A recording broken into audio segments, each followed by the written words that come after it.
Welcome to CBR news. ఈ రోజు చర్ల junior కళాశాలలో పీడీఎస్యూ బృందం విద్యార్థులతో విచారణ చేసిన సందర్భంగా పీడీఎస్యూ మునిగేల శివప్రశాంత్ మాట్లాడుతూ గత 2 రోజుల కిందట చర్ల మండలం ప్రభుత్వ జూనియర్ కళాశాలలో విద్యా బోధనలు చెప్పే లెక్చరర్స్ విద్యార్థుల పట్ల అసభ్య పదజాలంతో మాట్లాడుతూ అమ్మాయిలను చూడకుండా ఒంటిపై పిడిగుద్దులు గుద్దుతూ లెక్చరర్స్ కి నచ్చిన రీతిలో విద్యార్థుల పట్ల వ్యవహరిస్తున్నారు. విద్యార్థిని తల్లిదండ్రులు మీడియా మిత్రులు వెళ్లి విద్యార్థిని ఎందుకు అలా జరిగిందని వివరణ అడగ్గా దురుసుగా ప్రవర్తించి అక్కడి నుంచి వెళ్లిపోయిన లెక్చరర్స్ విద్యా బోధనలు ఎలా చెబుతున్నారని ఆయన ప్రశ్నించారు. ఇప్పటి వరకు 2 రోజులు గడిచిన లెక్చరర్స్ పై చర్యలు తీసుకోకుండా సంబంధిత అధికారులు కాలయాపన చేస్తున్నారని ఆయన ఆవేదన వ్యక్తం చేశారు.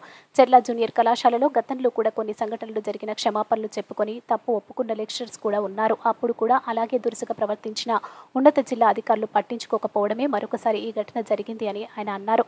నోడల్ ఆఫీసర్ నిన్న కృష్ణాష్టమి అయినప్పటికీ విద్యార్థులకు పబ్లిక్ హాలిడే అయిన కొంతమంది విద్యార్థులను పిలిపించుకొని విచారణ చేశామని జిల్లా అధికారి చెబుతున్నారని లెక్చరర్స్ ని కాపాడుకోవడం కోసం హాలిడే రోజు విచారణ చేయడం దుర్మార్గమని ఆయన ఆవేదన వ్యక్తం చేశారు. ఈ కార్యక్రమంలో పీడీఎస్యూ డివిజన్ నాయకులు తెల్లం శరత్, ఆలం సంజు, పున్నారావు తదితరులు పాల్గొన్నారు.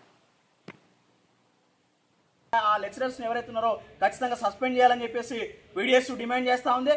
దాంతోపాటు ఇక్కడ సంబంధించినటువంటి విద్యార్థులకు సంబంధించిన విద్యాభ్యాసం చేర్చుకోవడం కోసం ఇక్కడికి వస్తే గురువులు చెప్పాల్సిన గురువులే ఈరోజు ఆర్డర్కి ప్రార్థన చేస్తున్నారంటే విద్యార్థుల పట్ల ఎట్లా ప్రవర్తిస్తున్నారంటే దారుణమైన పరిస్థితి కనబడతా ఉంది. రోజు రోజుకి ఇట్లాంటి ఘటనలు ఎక్కువ అవుతా ఉన్నాయి. కాబట్టి తక్షణమే ఉన్నతాధికారులు దీనికి సంబంధించినటువంటి కలెక్టర్ గారు వెంటనే స్పందించాలి.